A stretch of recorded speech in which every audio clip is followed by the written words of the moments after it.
Bunny hopping. If you are in any way familiar with the Source engine, you know about it in some way or another. Bunny hopping is an advanced movement mechanic present in the Source and Gold Source engine. It's used primarily to move faster than the defined base movement speed by jumping and strafing repeatedly. Although usually faster than regular movement, bunny hopping is much more difficult to perform, and it holds a few negative effects on the player utilizing it. Bunny hopping is one of the foundational advanced mechanics of the Source engine, as it has a high skill ceiling as well as a practical application within the games it's present in. Bunny hopping is synonymous with the Source engine, but it initially got its start in Quake. Initially regarded as a bug within the Quake engine, bunny hopping was intentionally left in the game by the developers as it added an interesting and fun layer of gameplay to the already fast-paced arena shooter. Bunny hopping then carried over to Half-Life, Valve's first title on their newly crafted Gold Source engine, which was built from Quake's engine. Of course, there are a few pretty noticeable changes. Bunny hopping in Quake versus Half-Life had the same application, but different execution. In Quake, the player had to hold W and a strafe key and alternate from side to side while hopping. Half-Life had a totally different air strafing mechanic that allowed for much more air control.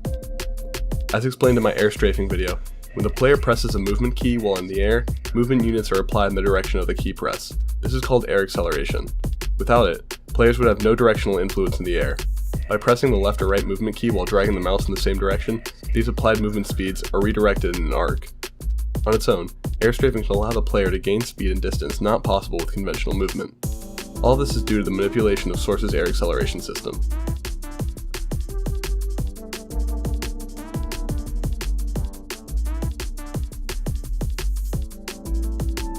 Air strafing is what creates distance and speed for the player, but it's limited by the amount of time spent in the air. Once you hit the ground after gaining speed, the engine returns you to the default walking speed. But by bunny hopping, players can trick the game into not registering their contact with the ground. This allows for more air strafes, which leads to more speed gained with each hop. Bunny hopping is not exponential like accelerated back hopping. It's incremental and dependent on a few factors, mainly air strafing. However, a few nuanced techs are present that can help players make the most out of bunny hopping.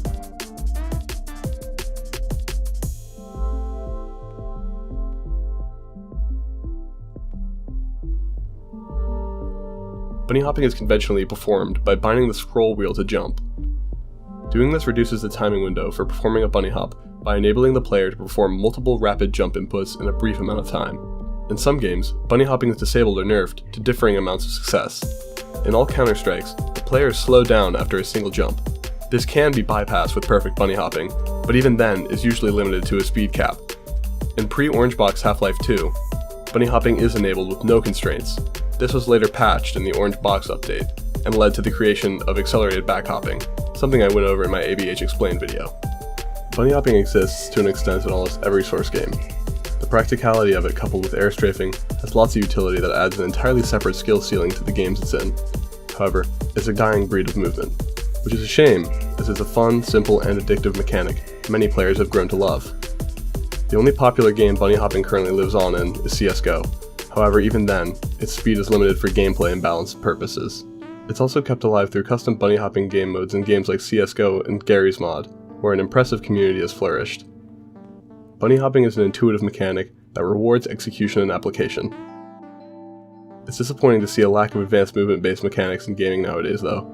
As the Source engine grows, and eventually is replaced by Source 2, the future for bunny hopping and all other advanced Source mechanics is unclear. This is one of the reasons why I make these explanation videos.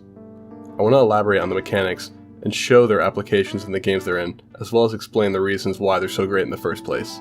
These mechanics are what keep people playing, as there's always something more to master. Thanks for watching this video.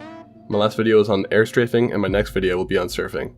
Let me know in the comments what else you want covered, as well as any feedback on what I can do to make these videos as good and entertaining as possible.